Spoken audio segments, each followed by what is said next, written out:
firman Allah di surat Al-Ikhlas, walam yakullahu kufuwan ahad, dan tidak ada sesuatu pun yang setara atau sebanding dengan dia.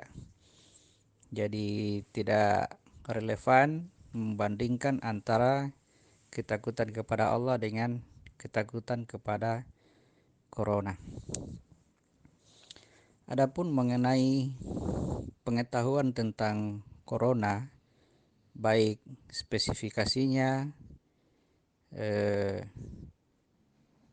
penularannya, pencegahannya, dampak yang ditimbulkan olehnya dan sebagainya, semua itu adalah pengetahuan dari Allah.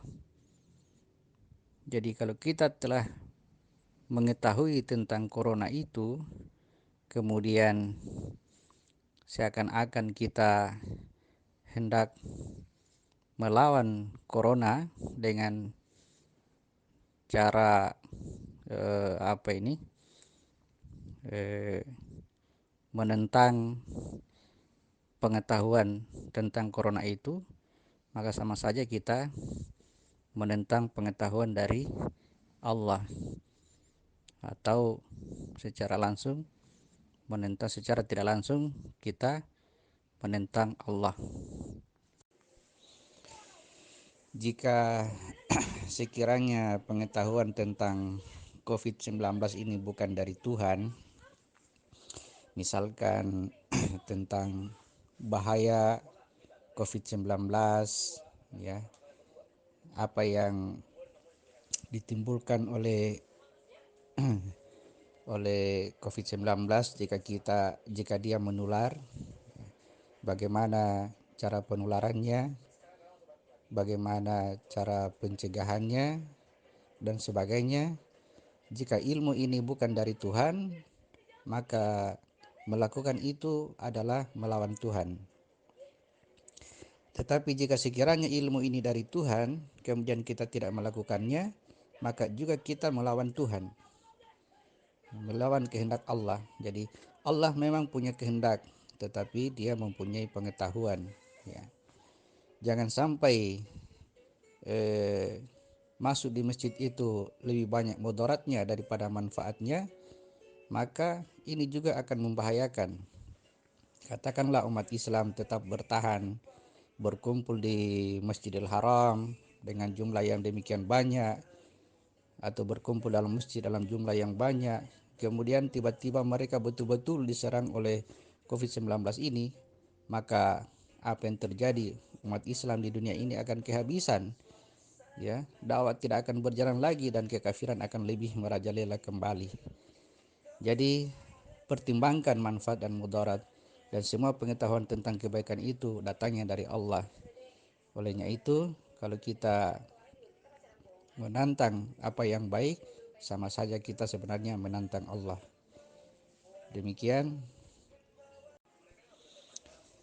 sudah ada peringatan dari Nabi bahwa apabila wabah penyakit menimpa satu negeri, maka larilah dari tempat itu seperti engkau melihat harimau.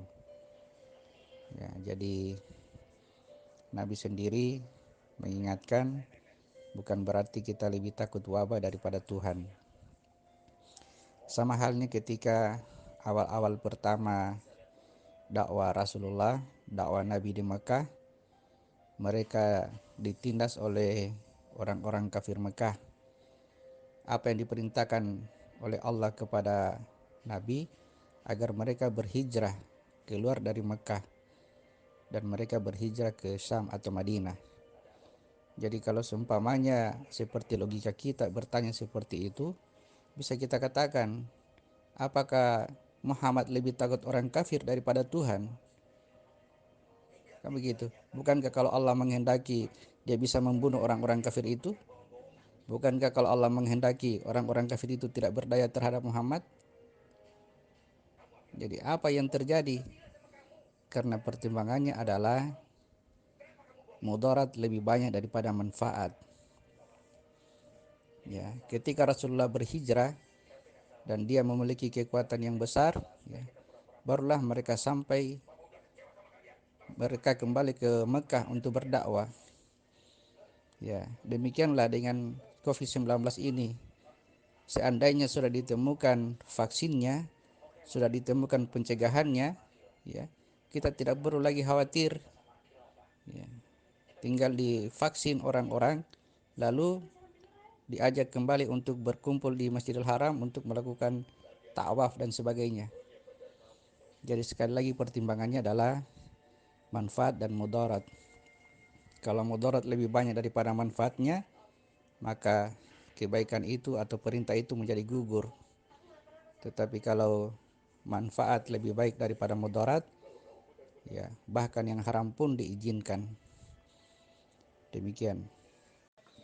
Ya, lagi-lagi saya katakan kita tinggalkan Masjidil Haram, tidak tawaf atau kita tidak pergi ke masjid, itu sebenarnya bukan karena ketakutan, ya. Sebenarnya takut kepada corona tidak bisa dibandingkan dengan takut kita kepada Allah. Coba kita kembali lagi ke zamannya Muhammad ketika dia berdakwah secara sembunyi-sembunyi. Apakah dia takut? Apakah Muhammad mengikuti hawa nafsunya? Ya, pertimbangannya bukan takut. Pertimbangannya adalah lebih banyak manfaat, lebih banyak mudarat daripada manfaat. Ya, coba misalkan pada saat terjadi perjanjian Hudaybiyah, Muhammad itu dan umat muslimin pada waktu itu dilarang dulu datang ke Ka'bah, dilarang untuk haji atau umroh. Jadi pertanyaannya, apakah Muhammad takut dengan larangan mereka? Tentu tidak. Bukan karena takutnya, tapi karena pertimbangan. Sekiranya mereka tetap melaksanakan haji atau mendatangi Baitullah, maka orang-orang kafir akan membunuh sahabat-sahabatnya Muhammad. Ya, kalau itu terjadi, maka pergerakan Islam akan terhambat. Jadi sekali lagi bukan faktor ketakutan, melainkan pertimbangan lebih banyak mudaratnya daripada manfaatnya. Insya Allah orang-orang yang berkata atau orang-orang yang tidak mendatangi masjid, sebenarnya mereka bukan tidak takut kepada Allah atau karena takut corona, bukan. Karena pertimbangannya, jika sekiranya mereka tetap ke masjid kemudian menularkan penyakit kepada kebanyakan manusia, bisa jadi secara tidak sengaja merekalah yang membunuh manusia yang lain. Itu pertimbangannya. Jadi kalaupun seumpamanya pemerintah salah dalam hal ini mengambil keputusan yang keliru tentang pelarangan ke masjid, ya. Kemudian mereka menerapkan hukum bahwa siapa yang pergi ke masjid katakanlah akan dipenjara, ya.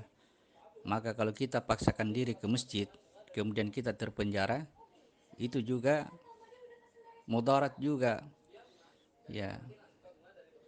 Harusnya kita bisa mengajarkan Islam ke seluruh negeri, tapi karena kita terpenjara sehingga Islam itu terhambat.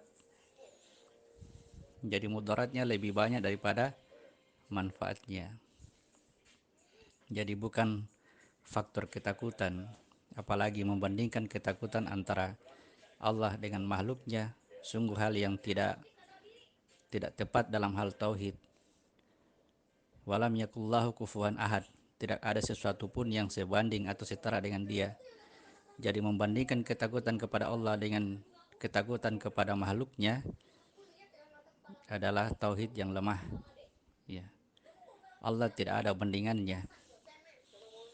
Jadi kata takut di situ, takut kepada makhluk berbeda dengan takut kepada Allah. Ya, terima kasih. Ya, mungkin kasusnya agak berbeda. Kalau masalah tauhidnya Nabi Ayub itu sangat luar biasa. Tetapi kita lihat sejarahnya Nabi Ayub sejak dia mengalami penyakit, itu yang mencari nafkah adalah istrinya. Dia tidak keluar rumah. Ya, sampai-sampai istrinya menjual apa ini, katakanlah dia melanggar eh, perintah Nabi Ayub pada waktu itu, sampai dia akan menghukumnya dengan 100 kali pukulan. Jadi Nabi Ayub tetap di rumahnya selama sakit dan tidak keluar, ya, bertemu dengan orang-orang, ya, dikhawatirkan jangan sampai menularkan penyakit kepada orang lain. Jadi tauhid tetap jalan dimanapun kita berada, kita tetap bertauhid kepada Allah, kita tetap takut kepada Allah, beribadah kepada Allah. Ya, bumi Allah sangat luas, jadikanlah bumi Allah itu sebagai masjid-masjidmu. Ya, semua yang bisa mendatangkan mudarat hendaklah kita jauhi dulu. Dan pengetahuan tentang kemudaratan ini insya Allah datanya dari Allah, ya, untuk kemaslahatan umat manusia. Maka marilah kita ikuti apa yang disampaikan oleh mereka yang mengetahui tentang hal-hal ini. Mudah-mudahan kita semua diampuni oleh Allah kalau memang kita keliru, dan kita mengharap supaya ridha Allah tetap ada, dan juga berdoa mudah-mudahan penyakit ini segera ditarik kembali oleh Allah agar kita kembali kepada keadaan semula, beribadah di masjid, bertawaf di Ka'bah dan sebagainya. Amin. Ya, ini sangat benar sekali tapi ditinjau secara hikmah. Maksudnya kejadian ini adalah kejadian pada diri kita sendiri tentang nilai-nilai 40 dan khutbah Jumat. Jadi akan sangat benar sekali kalau dikaji secara hikmah, bahwasanya eh, ketika diri kita disatukan kembali atau berkumpul pada diri yang satu, itu kejadiannya pada hari Jumat, dan sudah melewati satu fase pada diri kita, dan satu fase itu nilainya 40. Jadi hadis-hadis Nabi itu sudah pasti benar, namun ya benar kalau diarahkan kepada diri kita sendiri. Apa yang dikatakan oleh Nabi benar, namun belum tentu pelaksanaannya ya benar. Tapi kalau dikembalikan kepada diri kita sendiri, insya Allah semua pasti benar.